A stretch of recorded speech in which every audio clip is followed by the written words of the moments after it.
What's up, champs? Welcome to another episode of the Short Shifts Fantasy Hockey Podcast, brought to you by Keeping Karlsson on the Blue Wire Podcast Network. I am Louis Ezekiel, and joining me tonight, my pal and yours, former Cupful Ultimate Tier 1 champion and host of the NHL Stream Scheme podcast, we have Dave Betton stepping in to fill in for Ben Burnett today. Dave, how are you doing on this fine Thursday evening? Hello, Louis. I am doing quite fine. I was just sitting down trying to enjoy some good old Chopped when all of a sudden I get the last minute e-bug call here to fill in. But so no Chopped spoilers in the chat or anything like that, you hooligans. But I'm glad to be here with my arch rival, my arch fantasy hockey rival, dating all the way back to year zero of the Cupful, where you when we were you kept me out of tier 1 by a single block back in the barbarian days when you only had 40 ads an entire season. What a bunch of blasphemy. Yeah, back on the category days on ESPN, an Erik Karlsson block. I remember it very well. You've climbed the highest mountain, so you're getting no sympathy from me here. I'm still struggling away trying to break through that ceiling. And he mentioned no spoilers in the chat. We are streaming every episode live around 8:30 Eastern time on Twitch at twitch.tv/keepingkarlsson. Feel free to come and join us anytime you feel like checking out the show here. We are the twice-weekly check-in between the ginormous Sunday evening episodes of Keeping Karlsson, designed to keep you up to date with all the latest fantasy news, takes, and analysis throughout the fantasy season. So, let's go ahead and get into the show, and we are going to lead with the biggest news of Monday night, and that is that Aaron Ekblad left Monday night's game with an injury. We saw Brandon Montour miss Monday's game as well. So we got away from the 2D, 3 forward setup that Florida had going on. They put Patrick Hornquist on power play 1, while Gustav G-Force Forsling took over the point after Ekblad injury. Forsling had a big game with that thin blue line. He racked up an even strength goal, assist, 5 shots, 2 hits, and a block in 28 minutes. I don't think we should be expecting 28 minutes moving forward once we've got 6 rostered defensemen dressed. But, I think that Forsling makes for a pretty interesting option, even if Montour returns relatively quickly. We'll be keeping tabs on that, certainly. Thurs sideline reporter Katie Engelson reported that Maurice said Montour's injury isn't long-term. So that'll be something to monitor, certainly. But while he's gone, at the very least, I'd look at G-Force as being a pretty interesting option. How do you feel about the Panthers backstop here? I mean, yeah, it's definitely scary if you have Ekblad. I think I saw something that just said it's a grade 2 groin something.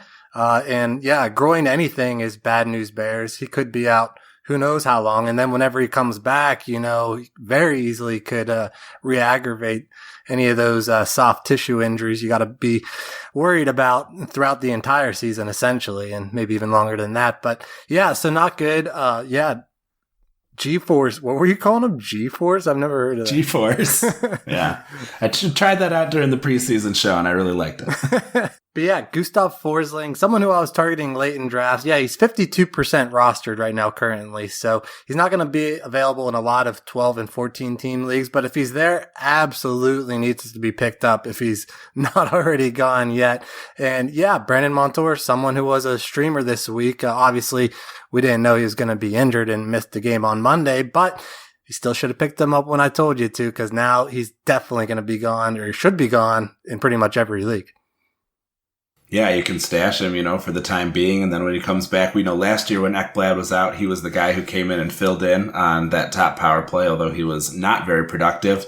It'll be interesting to see. Maybe Forsling in the meantime can make a bit of a statement and say that he should be on power play 1 to stay. So yeah, we'll keep you updated. I'm sure we'll have something for you on the Thursday show once we see another game. Let's move on to another pretty important injury. That is Tyler Bertuzzi, out 4 to 6 weeks with an upper body injury that puts him back in the lineup, hopefully sometime around American Thanksgiving, maybe a bit after. The immediate beneficiary was Dominik Kubalik, who moved on to line 1 and sort of a power play 1A. I figured Larkin is probably the 1A power play, but Seider was not the point guy. It was Hronek on that one, so it's kind of a mess. Jakub Vrana is also out for personal reasons, so I think we need to sort of wait and see how power play 1 sorts out once Vrana is back. I feel like Kubalik could be a pretty decent Bertuzzi analog if you're just trying to replace 1 for 1. He's not going to have the upside, but he did manage 2 assists during the game, including on that last-second goal that sent it to overtime after just an amazing Dylan Larkin save on an empty net goal. Check it out if you haven't seen it. Any thoughts on Bertuzzi's absence or Kubalik as a possible fill-in, Dave? Yeah, I mean, I'm definitely jealous of you. I saw that you were a sharp and picked up hometown boy Dominik Kubalik there. But, and then, yeah, he kind of popped off yesterday, and I think he needs to be owned across the leagues. Like you said, you might want to wait and see, like, whenever Vrana comes back. But I don't know. I think at this point, like, what else does Vrana have to do to, like, not be on the top power play? I don't think there's anything he's going to do. I think he's never going to be on the top power play as long as he lives on any team, no matter where he goes, anything like that. So I think Dominik Kubalik is a great pickup. He should be gone in most leagues. And even though that, regardless of Detroit's schedule this week, I don't think it's very good, but I would still pick him up just for that high end season long potential. It was hard for me to burn one of those ads that I haven't already designated for streamers on a Monday. But I think it was well worth it there, Lewis. And I think anyone who picks up Dominik Kubalik will be very handsomely rewarded. Yeah, I think so. I think it's a nice opportunity for him. And I appreciate what you say about Vrana. You know, he's a guy that we sort of looked at as, you know, is just the guy who was traded for Anthony Mantha has kind of a similar life story, right? It's a guy who has a lot of talent potential, but just can't seem to get coaches to like him or trust him enough to put him up on that top power play. So, yeah, in the meantime, we could see Kubalik up there. Maybe they'll keep this kind of weird balanced power plays. Very much remains to be seen. I know that in the league that we share, I grabbed him, but I also dropped the next guy that we're going to talk about here in order to pick up Kubalik, and I'm regretting it a little bit, but I'm going to leave that as a bit of a cliffhanger. We're going to go into a quick break here. We'll be right back. You are listening to Short Shifts. Welcome back. And as I alluded before the break, I got to talk about a guy that I am pretty embarrassed to have dropped, just was not patient enough. And our guy is Caleb Addison. I was all ready to deploy Ben's great joke about Caleb Subtractison when I picked him up initially, and we were talking about, maybe this will be a hold and maybe it won't be. You know, after giving us a couple assists and zeros across the periffs for the first couple games, Addison finally showed a willingness to shoot. He put up 5 shots on goal versus Colorado. He helped support a power play that scored 2 of the Wild's 3 goals and notched an even strength assist on the third one. So way to go. 100% IPP for the game. You love to see that. Like I said, I dropped him for Kubalik. I'm kind of second guessing my choice. I imagine that the real Caleb Addison is somewhere between the sort of low-cal version that we saw in games 1 and 2 and the shots god that we saw on Monday. But that willingness to shoot differentiates himself from some other guys that I sort of was comparing him to, like Adam Boquist, who we saw fill in on Power Play 1 for Columbus as a rookie while Werenski was down, but never really did anything except maybe put together the occasional assist. That was sort of what the conclusion that I jumped to. But yeah, just a game too early. If I had seen some of those shots, I would have been maybe looking for someone else to drop. Boquist never really saw the offense on the power play go through him, but it seems like that's something that the Minnesota Wild are trying.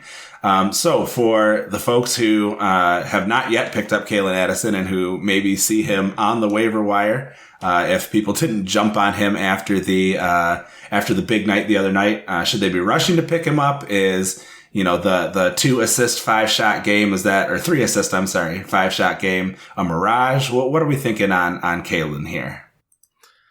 Yeah, listen, I mean, Addison isn't for everyone. I mean, there's going to be ebbs and flows like this. Like you said, it didn't look like the periffs were going to be there for him, and then all of a sudden he starts shooting. And I think you can kind of expect that roller coaster ride with him all season long. He's not going to be necessarily a 55-point guy right out of the stretch. He's going to be maybe 40 points, I'll say, and the perfs are going to be here and there. So you're going to have to ride out some cold stretches. So he's better on your team if he's not one of like the worst defenders on your team. He's better if you can just like, if he's actually one of the better players on your team. So if you're someone who kind of punt to defense until late in the draft and Addison might be like the second best defender on your team, where you can just kind of leave him there and know that you're going to have to endure some bad weeks throughout the season. But overall, he'll be pretty good as like a 4th overall defender. Yeah, that's a good point. As I know too well, he makes for a tempting stream potentially. So yeah, maybe not having him as one of your bottom of the roster guys where you're constantly kind of itching to be like, ooh, I want to add this shiny new toy. I saw a forward I could get 3 games from for the week, and I was like, all right, well, I can let go a defenseman who doesn't seem to be doing a lot. So yeah, that makes sense. Like if you can put him in a position where you can afford to be patient with him, I like that a lot. Speaking of defensemen, really putting on a show, we got to talk about Shane Gostisbehere. 2 goals, 3 assists on a very bad Arizona team. All of those points on special teams. So really showing himself, kind of re-emerging as that power play specialist that we saw him become for a little while in Philadelphia all those years ago when he displaced Mark Streit, and then we never really heard about him again. This makes Gostisbehere the league leader in defenseman points with 5, power play points with 4, and the highest scoring defenseman in Cupful through Monday night. Obviously, those special team numbers aren't going to last, but at the same time, you hope that maybe some of these even strength numbers will even out a bit for him as well. Would like to see Arizona, be able to be a little bit more productive outside of just the power play. If anything, I don't think I'm more hype about Ghost than I was in the preseason. It's just nice to see him, sort of continue what he was able to do last year. He definitely is undervalued. I think he went for like $3 in the tier 1 auction. Just because he's on this really, this team that people consider to be very bad, but we saw them really stand up, to the Leafs. The Leafs are just, facing everybody's best game right now, and they seem to not be able to handle it. And I don't see a reason why he can't put up the 50-point pace that he did last year, which definitely puts him in the rosterable category in most leagues. I for sure would rather have Gostisbehere than Addison right now. Yeah, I mean, for me, I know he's someone, like you mentioned, like I think he said $3 in the auction draft. I know he's going very late in leagues. For me, though, it wasn't really a question of, he plays for the Coyotes. It was more of, is he going to keep that whenever Chychrun is back? And I believe, if I can believe this news blurb here, that Chychrun will join the team in Montreal this week. So I think it remains to be seen how it shakes out with healthy Chychrun, whether or not he might not be 100% right away. But pretty soon here, we're going to see if he maintains that top power play deployment, because if he doesn't have it, he's a streamer. But as long as he does, he's obviously one of the better defenders in the league. And then if they end up splitting time, then it helps neither of them really. Well, I guess it helps both of them a little bit. But anyways, that is to say, a lot could change really quick for Gostisbehere. So if you have him, definitely try and trade him now. Don't tell anyone to look up anyone who might be returning in Arizona pretty soon. But yeah, while you got him, try and trade him. And if you can't trade him, just ride it out. Yeah, coming off a big victory against the Leafs has got to be, a nice statement to make if you're trying to offer him around. And, speaking of trading, I feel like Chychrun is someone who is widely believed to be a guy who's going to get traded out of Arizona. So you got to worry at least a little bit that we are going to, find ourselves in a spot where they're trying to audition Chychrun or trying to show him off, give him opportunities so that he's going to be more appealing and can bring in a bigger haul. So I think you brought up some really important points there. All right, let's move on to talk about a couple of Bruins, and I'm not going to start with the one that you probably think. We're going to start with talking about Connor Clifton, one of the most added players on Yahoo today, a guy who's in his 5th NHL season. He's been a pretty decent banger league option, except that he's never averaged more than 18 minutes, which kind of limits his upside in terms of peripherals. However, through the first 3 games this year, Clifton has averaged 24 minutes a night. He's second on the team behind Hampus Lindholm. He's got 4 assists, 7 shots, 9 hits, and 7 blocks in those 3 games. Obviously, Tuesday night's results are pending as we record this. but he's just 6 points away from tying his career high, so don't expect those points to continue anywhere near this pace. But as long as he's got those big minutes, if you get value in your league from hits and blocks, if you're in a Cats league or if you are in a points league that gives you decent point totals for those periffs, this is the guy who is going to have pretty high time on ice, it seems like, at least until McAvoy and Grzelcyk return from their injuries. I think this is a pretty decent stream for you, those of you who are in your bangers leagues. Yeah, 100%. He's here for a good time, not a long time. Make sure you know that going into it. But as long as you know that, yeah, ride it out. See what you can get for him in a trade. But he's definitely worth rostering. I thought about adding him as a streamer this week. I don't think Boston had the best schedule, so I laid off of it for now for some other streamers. But yeah, definitely a great choice. And don't think you'll get much for him in a trade. No. Realistically, but maybe as a sweetener, might be able to tip the scales there. Yeah, and certainly I love him for a Cats league if that's an option for you. All right, well, let's move on to the other Bruin that I want to talk about, probably the one that more people expected, and that is Jake DeBrusk, who burst off of the IR and unfortunately right onto most people's IRs, right? After we were told he would return in fewer than 10 days, he made a return in significantly fewer than 10 days. Heading out into line rushes about 20 minutes before puck drop. Unfortunately, that meant many of his managers were unable to take advantage of his 2 goals, including one into an empty net, 1 assist and 5 shots.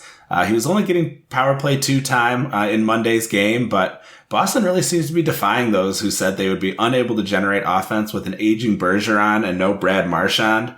A big reason, obviously, that we mentioned last show was being able to bring in David Krejci to center that second line.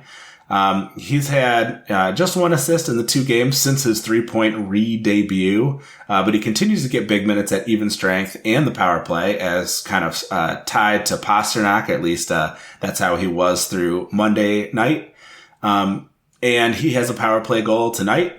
JDB already has an assist, so the points keep coming for DeBrusk and Krejci. Not super widely available, but there are leagues out there where you could grab these guys. They should not be sitting on your waiver wire under any circumstance. I have to assume you're going to agree, although I don't want to put words in your mouth, Dave.